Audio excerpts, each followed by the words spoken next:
Infinity Nikki just made the surprise announcement that the new 4-star outfits that they teased are actually dropping in the middle of the current 5-star banner. They also announced a new check-in event and other rewards, and they're bringing some of the highly requested optimizations in this update much earlier than I thought they would. So let's take a look at everything that they've announced. Infinity Nikki let us know that there's going to be maintenance on January 12th at 8 p.m. Central, and we're going to get some diamonds and a resonant crystal as compensation for this.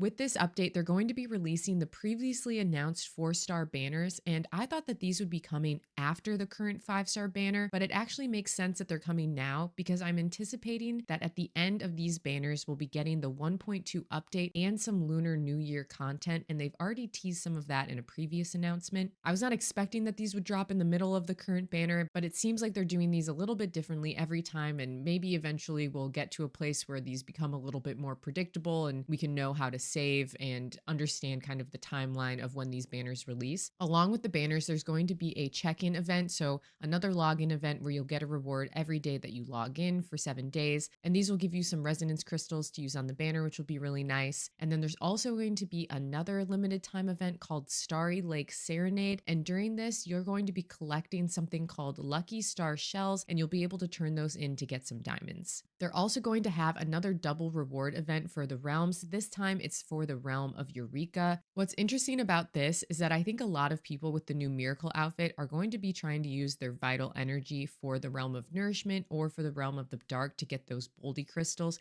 basically trying to get the materials that they need for that new miracle outfit. And now they're incentivizing us to use our daily energy on the realm of Eureka. And along with that, the Mirror Crown refresh is going to include a 50% buff to the Eureka score, further incentivizing us to make sure that we have the highest level Eurekas. I think this is a little bit of a distraction for what I'm going to be using my vital energy for. You can only claim 3 of these double rewards per day, and that will equal 120 vital energy, so it doesn't use up all your vital energy. If you really want certain recolors of Eurekas, this might be a good thing to do. Just use a little bit of vital energy to get the ones that you want. But otherwise, shining particles are better to use to level up your Eurekas. So I don't know if I'm going to partake in this very much, but it's an option for anyone who's wanting to get more Eurekas. We're also getting some optimizations that they had previously announced for the 1.2 update, so it's good to see that these are coming a little bit earlier than I had thought. A big change that they did not announce is that the friend codes are no longer going to expire and multiple people will be able to use them, so it's going to be a lot easier to add multiple friends at once. You can't do very much for multiplayer in the game right now, but it is nice that it's going to be easier to add friends, and maybe this is leading up to some more multiplayer changes in the future. We're also getting the very welcome change to the refresh mechanism.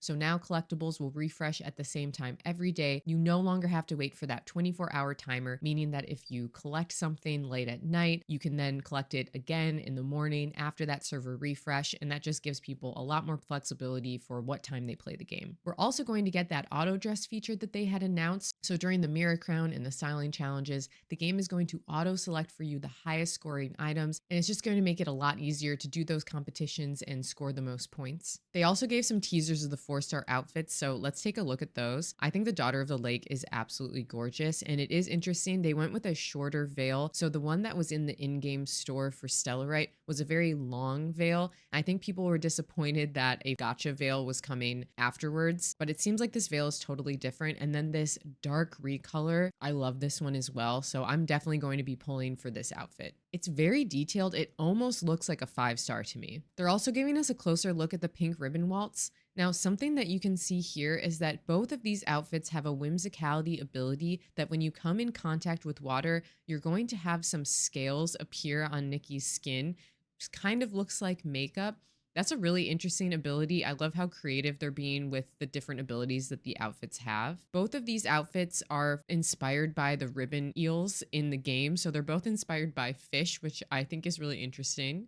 This one's also very detailed. I know a lot of people are excited about this. Interesting that they're showing her blowing bubbles. I don't think they mentioned that this has a bubble blowing ability like that Monroe fish outfit. So maybe they're just doing this for the promo because they think it looks cute.